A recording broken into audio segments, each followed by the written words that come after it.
আমাদের গ্রামে একটা অদ্ভুত নিয়ম আছে। রাত ১০টার পর কেউ বাইরে বেরোয় না। ছোটবেলা থেকে এই নিয়মটা দেখে আসছি, কিন্তু কখনো কারণটা ঠিকমতো বুঝিনি। বড়রা শুধু বলতো, রাত বেশি হলে বাইরে যাস না। আমি ভেবেছিলাম এসব পুরনো কুসংস্কার, কিন্তু সেই রাতটার পর আমি আর কোনোদিন এই নিয়ম ভাঙার সাহস পাইনি। সেদিন সন্ধ্যাবেলায় হালকা বৃষ্টি হচ্ছিল। রাত বাড়ার সাথে সাথে চারপাশটা অদ্ভুত নির্জন হয়ে গেল। দূরে কোথাও ঝিঝি পোকার শব্দ, আর মাঝে মাঝে কুকুরের ডাক। সব মিলিয়ে একটা চাপা অস্বস্তি তৈরি হচ্ছিল। আমি ঘরের মধ্যে বসেছিলাম, কিন্তু হঠাৎ মনে হলো একটু বাইরে যায়। মাথায় তখনও কোনো ভয় ছিল না, বরং একটা অদ্ভুত কৌতূহল কাজ করছিল। ঘড়িতে তখন প্রায় 10:30। সবাই ঘুমিয়ে পড়েছে। আমি আস্তে করে দরজাটা খুলে বাইরে বের হলাম। বাতাসে ভেজা মাটির গন্ধ, আকাশে কোনো চাঁদ নেই, চারপাশটা ঘুটঘুটে অন্ধকার।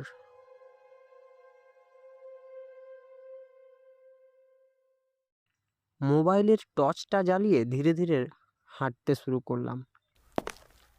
আমাদের বাড়ির পাশেই একটা বাঁশ বাগান। দিনের বেলায় জায়গাটা একদম সাধারণ লাগে, কিন্তু রাতে সেটা অন্যরকম হয়ে যায়। হাওয়ায় বাঁশগুলো দুলছিল, কট কট কট কট শব্দ হচ্ছিল। আমি একটু থামলাম, মনে হলো কেউ যেন আমাকে দেখছে। আমি চারপাশে তাকালাম, কেউ নেই।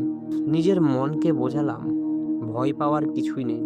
আবার হাঁটতে শুরু করলাম। ঠিক তখনই শব্দটা শুনলাম।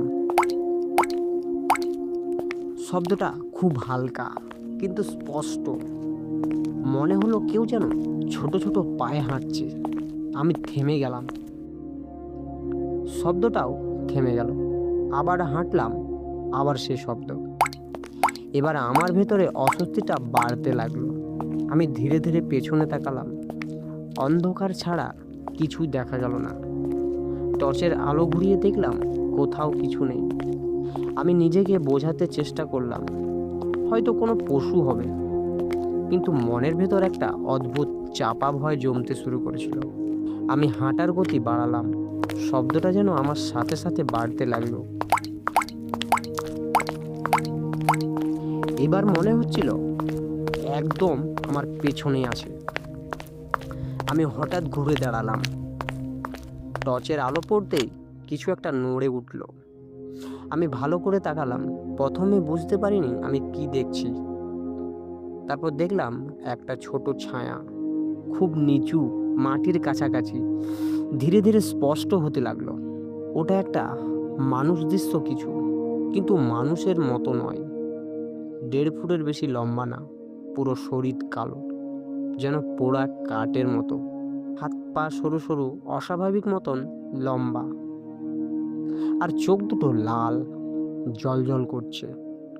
ওটা স্থির হয়ে দাঁড়িয়েছিল, কিন্তু চোখ দুটো এক দৃষ্টিতে আমার দিকে তাকিয়ে। আমার শরীর শিউরে উঠল, গলা শুকিয়ে গেল আমার। আমি কিছু বলতে পারছিলাম না, নড়তেও পারছিলাম না। ওটা ধীরে ধীরে মাথাটা কাত করলো, তারপর ঠোঁটের কোণে একটা অদ্ভুত হাসি ফুটে উঠল। সেই হাসিটা মানুষের নয়। হঠাৎ ওটা একটা ছোট পা এগিয়ে দিল। শব্দটা একদম পরিষ্কার। আমার বুকের ভেতরটা ধুকপুক শব্দ বাড়তে লাগলো।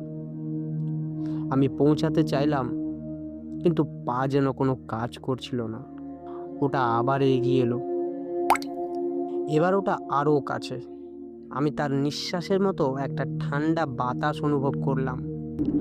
হঠাৎ খুব পাতলা, কর্কশ একটা গলায় ও বলল, তুই আমাকে দেখলি? শব্দটা এত ধীরে, এত ঠান্ডা ছিল, মনে হচ্ছিল কারো গলা না, যেন বাতাস নিজেই কথা বলছে। আমি কাঁপতে কাঁপতে বললাম, "এ, কে কে কে তুই? কে তুই?" ও হাসলো, তারপর বলল, যারা দেখে তারা থাকে না। আমার মাথা ঘুরে উঠল।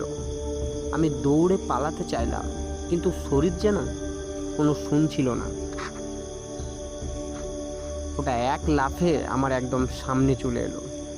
আমি তার মুখ স্পষ্ট দেখলাম, চোখ দুটো লাল আগুনের মতো, মুখটা বিকৃতি, দাঁতগুলো তীক্ষ্ণ, আর সেই হাসি। সেই হাসির মধ্যে এমন কিছু ছিল যা ভাষায় বোঝা যায়। আমি চোখ বন্ধ করে ফেললাম। ঠিক তখনই দূরে কারোর গলার আওয়াজ ভেসে গেল, কে কে ওখানে? একটা আলো ধীরে ধীরে আমার দিকে এগিয়ে আসছিল। আমি চোখ বুজলাম। আলোটা কাছে আসতে হঠাৎ সব চুপ। আমি চারপাশে তাকালাম, কিছুই নেই। ওটা উধাও। আমি হাঁটু গেড়ে বসে পড়লাম, শরীরটা কাঁপছিল। কিছুক্ষণ পর গ্রামের কাকা লণ্ঠন নিয়ে এসে আমাকে দেখলেন। তিনি আমাকে বাড়ি নিয়ে গেলেন।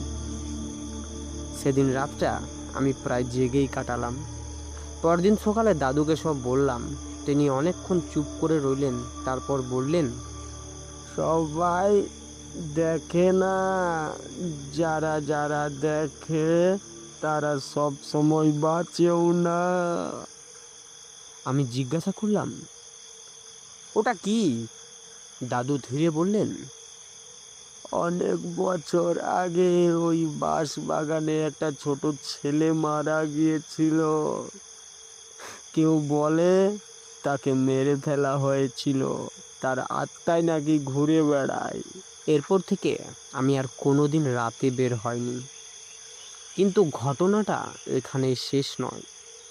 কয়েক সপ্তাহ পর আমাদের পাশের বাড়ির রাহুল এক রাতে বাইরে বেরিয়েছিল। সে আর ফিরে আসেনি। পরদিন সকালে তার বাড়ির সামনে ছোট ছোট পায়ের ছাপ পাওয়া গেছিল, 1.5 ফুটের মতো। সেই থেকে গ্রামের রাত নামলেই সবাই দরজা বন্ধ করে দেয়। আর আমিও মাঝে মাঝে এখনো সেই শব্দটা শুনতে পাই।